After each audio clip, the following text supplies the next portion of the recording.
Hello, bonjour à tous, bienvenue sur Obéa Tarot. Merci de m'accueillir chez vous pour une nouvelle émission. Alors ici, ce sera un format particulier puisqu'on est sur une capsule explicative. Et aujourd'hui, nous allons aborder la question des arcanes majeurs dans le tarot. Alors j'ai reçu en commentaire privé et en message privé beaucoup de questionnements chez certains qui se demandaient à quoi correspondaient les arcanes majeures dans un jeu de tarot, surtout lorsqu'ils écoutent ou se font consulter par des collègues cartomanciens. Donc j'ai trouvé qu'il était important pour nous de revenir un peu sur la signification de ces cartes. On les voit au quotidien dans les tirages, mais voilà, il est important de faire un petit point là-dessus. Alors, que faut-il savoir sur les arcanes majeures? Plusieurs choses. Sur un jeu de 78 cartes du tarot, il y en a 22, d'accord? Et les arcanes majeures seront des énergies archétypales, principales d'un trait de caractère ou d'une énergie qui vous traverse. Alors, l'importance des arcanes majeures est éminemment présente dans le jeu. Pourquoi? Parce qu'elles vont constituer le fondement du tarot. Elles vont retracer, en partant du fou pour arriver jusqu'au monde, différentes étapes de vie que vous pourrez traverser et qui vont vous aider en fait à travailler sur votre développement personnel, votre chemin de vie. Donc, l'arcane est un archétype énergétique, un trait de caractère que vous pouvez manifester ou que quelqu'un peut manifester autour de vous.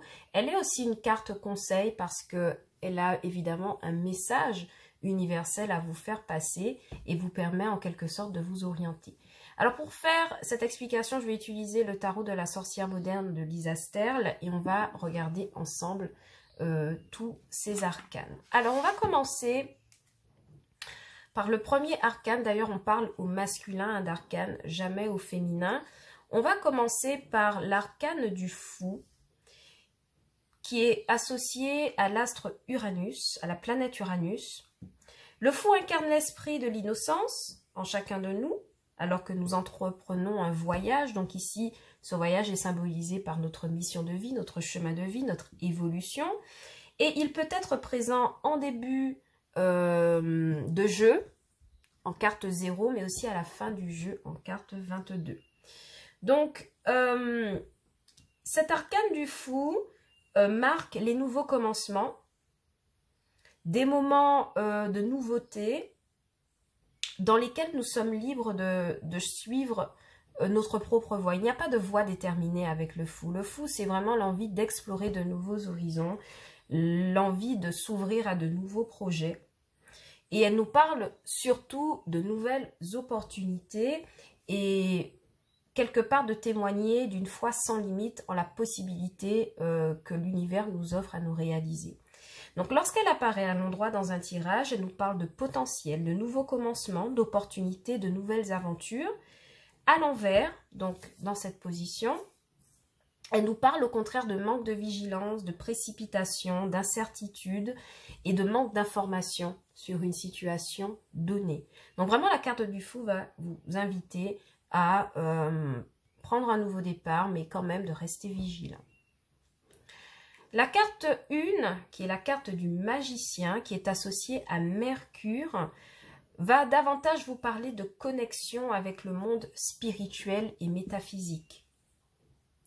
D'accord? Puisque ce magicien est représenté avec les 4 éléments, donc les deniers pour la terre, les épées pardon, pour l'esprit, le mental et l'air, le feu signifié par les bâtons, donc l'action, la prise de décision, vous savez, ce feu intérieur qui brûle en nous, et enfin les coupes qui représentent l'eau, les émotions et les relations sentimentales, quelle que soit leur nature. Donc, cette carte du magicien nous révèle les forces, donc celles de la créativité, des compétences à disposition, de la concentration, vous savez, de ce petit côté créatif que l'on a pour manifester des choses dans le quotidien, dans le concret et la matière. Et cette carte du magicien, généralement, vous permet d'atteindre plein d'objectifs si vous mettez en œuvre votre créativité. Donc le message qu'elle vous transmet fondamentalement, cette carte, c'est que vous détenez tous les outils pour manifester vos souhaits dans la vie réelle. Lorsqu'elle apparaît à l'endroit, elle nous parle de compétences maîtrisées, de confiance, d'action, de concentration, d'accomplissement. Et lorsqu'elle apparaît à l'envers dans votre jeu, évidemment, elle nous parle de malaise, du fait de ne pas savoir planifier les choses, de faire preuve d'impuissance par rapport aux événements qui arrivent dans la vie et surtout de procrastination, mais aussi d'arrogance. En lecture sentimentale, généralement, le magicien nous parle de quelqu'un qui peut être un brin manipulateur et qui cherche à arranger, à mettre la situation dans son sens. Bien. Carte numéro 2, la grande prêtresse qui viendra vraiment nous parler des intuitions. D'accord, elle est associée à la lune. La grande prêtresse dans le jeu du tarot incarne la sagesse et l'illumination. Elle est l'interface entre le monde spirituel et le monde réel et elle représente en fait l'intuition féminine par excellence. Elle est gardienne de l'inconscient et elle nous guide à regarder en fait dans notre fort intérieur et d'être à l'écoute de nos intuitions, de nos ressentis, de nos impressions. La grande prêtresse va être vraiment quelqu'un qui va être en mesure de réaliser qu'on est tous faits d'impressions et d'émotions et vraiment elle va vous permettre d'apprivoiser cela. Alors lorsqu'elle apparaît à l'endroit sur un tirage, elle nous parle de subconscient que l'on explore, de sagesse, de sérénité, de mystère, mais elle nous parle aussi de l'anima, donc toute cette sphère intuitive qu'on vous demande de travailler pour vous aider à votre développement personnel et à avancer sur votre chemin de vie. À l'envers, elle pourrait signifier au contraire le fait que vous êtes très méfiant, que vous êtes très secret, que vous ne communiquez pas ce que vous faites et puis surtout le refus de prendre conscience que vous avez cette part intuitive en vous et qu'il vous faut développer. En carte numéro 3, nous avons l'impératrice qui est associée à Vénus. Alors vraiment l'impératrice c'est une carte que j'aime beaucoup au tarot parce qu'elle va nous parler de manifestation, de création, de terre-mère, de fécondité. Et elle nous invite en fait à reconnecter avec la nature, notre nature humaine, notre nature vulnérable et de nourrir notre vie de création, de nouvelles idées, de solutions créatives pour pouvoir nous dépasser. Alors lorsque l'impératrice apparaît dans un tirage, généralement elle nous parle de grossesse, de nouveaux projets qui sont menés, de nouvelles idées pour pouvoir bien développer quelque chose que l'on voudrait mettre en place. Elle nous parle aussi d'abondance, de luxe, de nature et de plaisir. À l'envers, au contraire, elle pourrait nous parler d'indécision, de résistance, de négligence, de refuser de voir notre côté abondant et refuser l'abondance de l'univers tout simplement. Alors, la quatrième carte de l'empereur, et ici vous noterez que l'empereur et l'impératrice forment un couple dans les cartes du tarot, tout comme l'homme et la femme forment un couple dans l'univers, et c'est ce qui est très intéressant avec le tarot, c'est qu'il nous renvoie toujours à cette dualité de l'homme et de la femme au centre des énergies. Okay. Alors l'empereur, lui, il est associé au signe astrologique du bélier.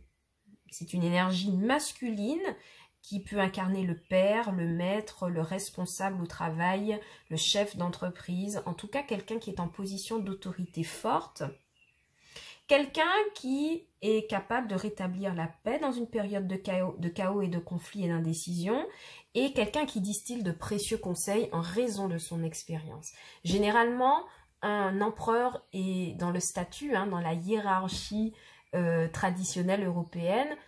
Un empereur vient toujours au-dessus d'un roi, donc on est vraiment en contact avec, ici avec l'empereur, en contact avec quelqu'un qui maîtrise les stratégies de la vie, quelqu'un qui a déjà eu beaucoup de réalisations à son actif et qui est à même de distiller des bons conseils. Si vous êtes dans un questionnement financier et matériel, l'empereur pourrait vous indiquer que il y a quelqu'un à côté de vous ou vous-même qui pourrait vous aider à ficeler un projet de la bonne manière. Lorsqu'elle apparaît à l'endroit, cette carte nous parle de pouvoir, de structure, d'énergie patriarcale, d'expérience concluante dans la vie, de domination, mais surtout de succès. L'empereur, par exemple, si on se demande la question, si on va signer un contrat de travail ou on va avoir du succès au niveau professionnel, l'empereur est presque toujours positif dans ce sens-là. Maintenant, lorsqu'elle apparaît à l'envers dans votre tirage, elle nous parle plutôt de rigidité, d'impuissance, d'évitement, de chaos, d'imposer la force, enfin d'imposer des décisions par la force, d'être totalement arbitraire. Et elle va nous inviter, pour le coup, à travailler sur cette tendance à vouloir imposer ses idées au travail ou dans quelque communauté que ce soit. Carte numéro 5, le hiérophante. Associé au taureau, le hiérophante est l'incarnation physique des institutions. D'accord? C'est l'incarnation d'une société, d'une église, d'un système religieux, d'une entreprise, d'une institution officielle par rapport à laquelle vous collaborez. Ça pourrait être une école également, puisqu'il interprète des connaissances secrètes. C'est ça le rôle du hiérophante dans le tarot, c'est de révéler les connaissances secrètes. Donc on pourrait imaginer que lorsqu'elle tombe dans un tirage, elle nous parle de quelqu'un qui appartient au domaine éducatif ou quelqu'un de sage, quelqu'un qui a une ouverture d'esprit sur les questions religieuses, bien-être, qui pourrait nous distiller lui aussi ou elle aussi des conseils utiles que vous pourrez partager. D'accord? Mais c'est quelqu'un qui fait quand même partie d'une structure formelle, donc quelqu'un qui a une très grande expérience. Donc si vous êtes en quête de savoir, cette carte du hiérophante pourrait vous guider dans la découverte de ce que vous cherchez par le biais d'une structure traditionnelle, école, église, entreprise, mais surtout apporter un regard éducatif sur ce que vous faites et accueillir les conseils. D'accord? C'est une personne qui pourrait avoir des compétences reconnues de longue date, par ailleurs. Donc lorsqu'elle apparaît à l'endroit, cette carte, elle nous parle de tradition, de conseils, de spiritualité, d'orthodoxie, d'institution. Et à l'envers, elle nous parle au contraire, attention, de rébellion par rapport aux institutions de la vie, de la société en général, de corruption, mais aussi de désobéissance. Attention, la désobéissance n'est pas toujours négative, elle a ses côtés utiles, mais vraiment, elle va nous parler du fait de vouloir s'éloigner d'un carcan, d'un modèle posé qui semble définitif. Carte suivante, et qui est la carte des amants, des amoureux, la carte numéro 6, est associée au signe du Gémeaux. Donc les amoureux symbolisent l'union de la dualité. Je m'explique. Vous voyez que sur cette carte, nous avons deux personnages, un homme et une femme, qui s'unissent face à une entité spirituelle plus haute qu'eux. Donc on pourrait imaginer que c'est un dieu, que c'est une divinité. Vous le prenez dans le sens de vos croyances. Mais en tout cas, la carte des amants vient nous symboliser l'union de la dualité, des polarités féminines et masculines telles qu'elles se pratiquent dans la nature de manière générale. Donc, le message à interpréter avec les amants, c'est qu'il faut faire preuve d'unification avec les côtés positifs et négatifs que l'on a dans son âme, mais aussi votre polarité féminine et masculine. Je crois que vous avoir déjà dit sur la chaîne que les énergies sont interchangeables et c'est dans ce sens que ça me parle. On a tous en nous une polarité féminine et masculine qui mérite d'exister et la carte vous invite à accepter cela. D'accord? La carte aussi vous invite à ouvrir le dialogue. C'est une carte de dialogue. Pourquoi? Parce que les amants symbolisent aussi généralement un choix qui doit être fait, une hésitation. Donc, particulièrement dans le domaine sentimental, si vous hésitez entre un ou plusieurs partenaires, la carte des amants vous demandera d'unir vos polarités pour prendre les bonnes décisions, d'accord? Si vous hésitez sur un chemin à prendre, en fait, l'unité viendra du fait que vous accepterez les côtés négatifs et positifs d'une situation. Alors, à l'endroit, elle nous parle de choix, d'harmonie, de relation, de dialogue, d'union, d'unification. Et à l'envers, elle nous parlera au contraire de séparation dans le cadre sentimental, mais aussi de déséquilibre, de conflit, de déconnexion avec la nature, sa propre nature humaine, mais aussi sa propre nature divine, et c'est ce qui crée généralement les déséquilibres personnels.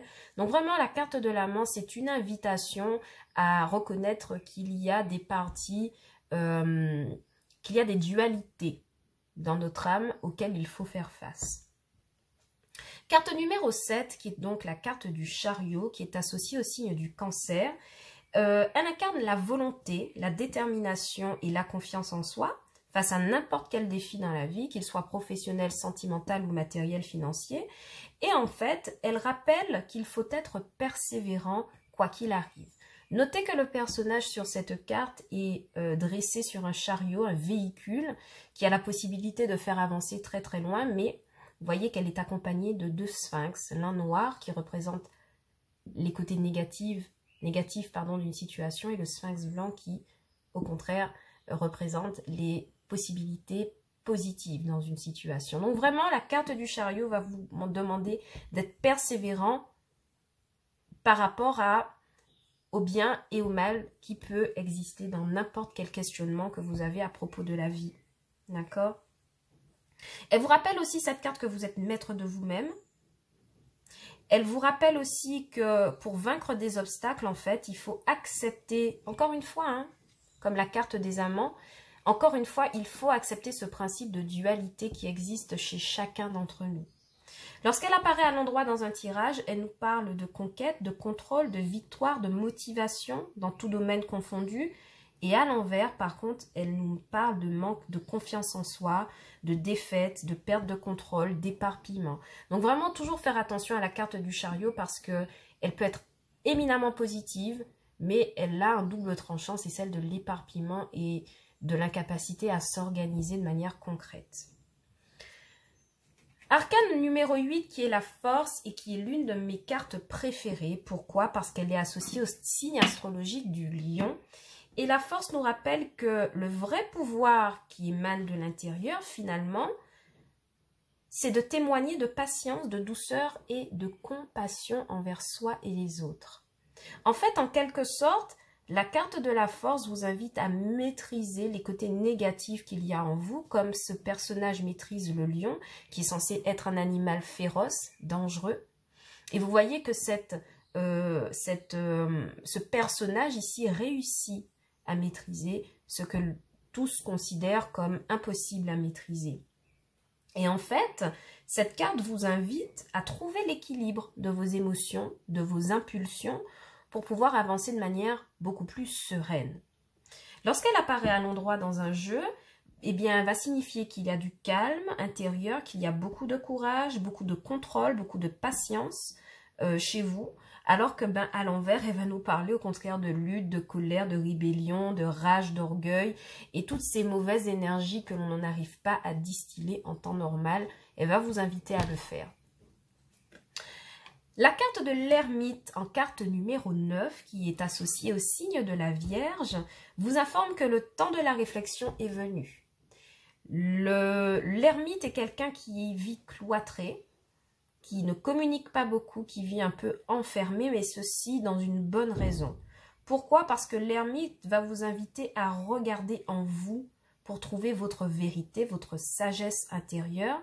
Et quelque part, cette carte, comme le fou et comme le magicien, vient aussi vous dire que vous avez les capacités de surmonter des difficultés.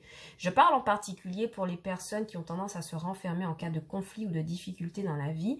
Cette carte de l'ermite vient vous dire que vous avez la capacité de surmonter cela et que vous avez les connaissances nécessaires pour le faire.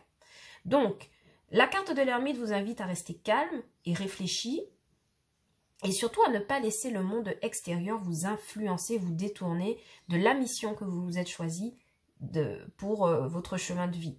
Okay. Dans votre fort intérieur, l'ermite vous garantit de pouvoir trouver finalement des solutions adaptées à ce que vous voulez vous et non pas les autres. C'est très important à comprendre.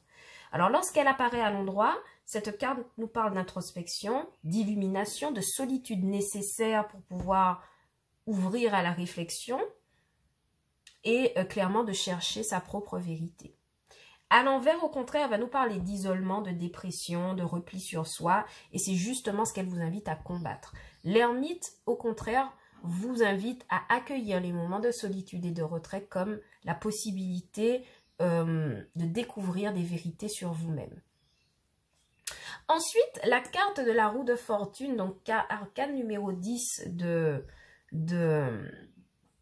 l'arcane majeure du tarot, elle nous parle de Jupiter. Elle est associée à Jupiter et la roue de fortune est géniale. Pourquoi? Parce que elle représente le karma, elle représente les opportunités de la vie que seul vous avez le pouvoir de tourner en votre faveur ou en votre défaveur, au contraire. Vous voyez, on a deux personnages sur cette roue, l'un en haut, l'un en bas, et c'est vous que ça représente, d'accord? Vous avez beaucoup d'opportunités dans la vie, et c'est vous qui faites si elles sont négatives ou positives en fonction de ce que vous projetez comme énergie sur ces opportunités. Et vraiment, la carte de la roue de fortune vous communique le fait que chaque chose s'inscrit dans un cycle, bon et mauvais.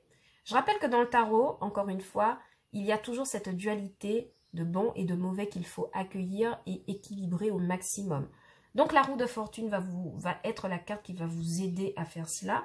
Et véritablement son message est d'apprécier les opportunités qui se présentent à vous, de les apprécier, de les accueillir comme étant la possibilité de changer votre destin ou de réparer votre karma.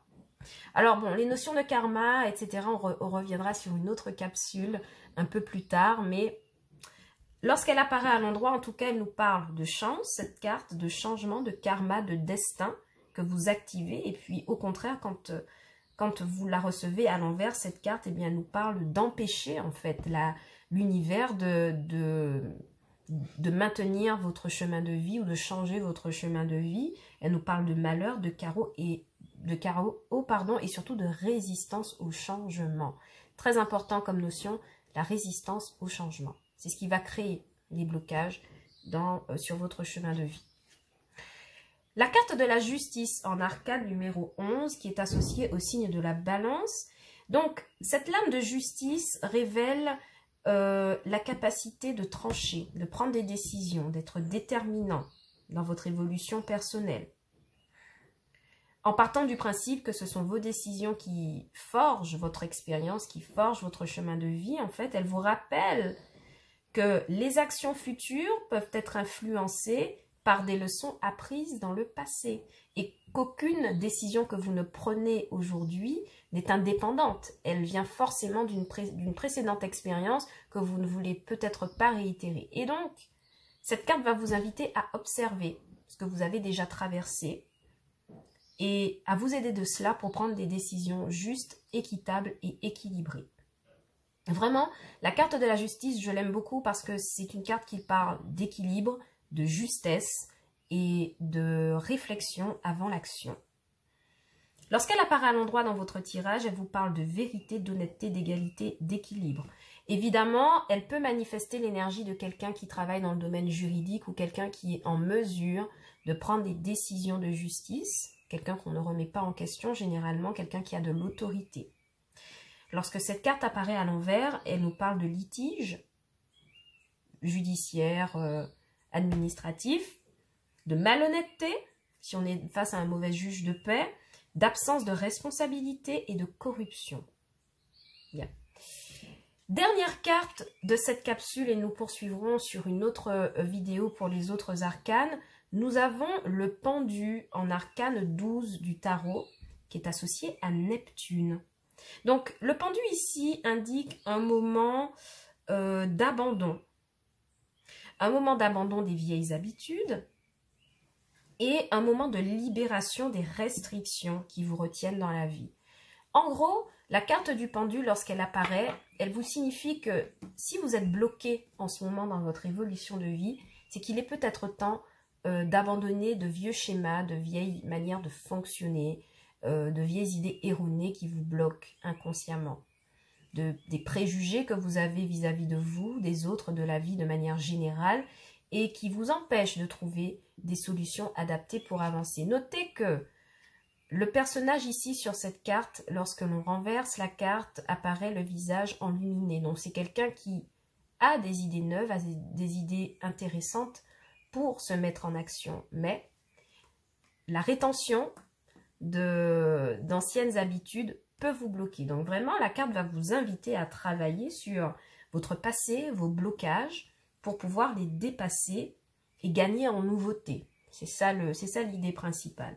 Alors lorsqu'elle apparaît à l'endroit, cette carte, elle nous parle de moments de sacrifice, de moments de blocage, de moments de renonciation, mais qui ne sont pas mis sur votre route en vain.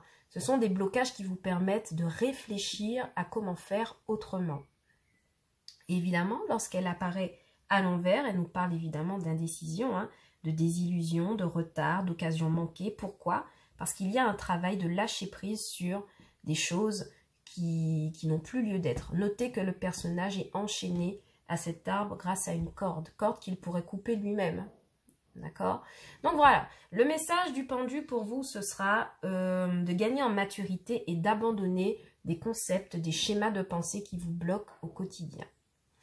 Voilà mes chers amis, ce que j'avais pour vous pour cette première capsule vidéo sur les arcanes majeures du tarot. J'espère que la lecture de mes notes vous aura aidé à décoder un petit peu la signification de toutes ces cartes. Il y aura un autre volet pour les arcanes suivants, parce qu'il nous en reste quand même 1, 2, 3, 4, 5, 6, 7, 8, 9 à présenter. Et voilà, j'espère que ça vous permettra de clarifier les lectures que vous faites au quotidien. Je vous remercie d'avoir suivi cette capsule vidéo. Je vous envoie tout mon amour, mes chers, et je vous dis à bientôt sur OBA Tarot pour de nouvelles vidéos et de nouvelles lectures. Ciao, bye bye!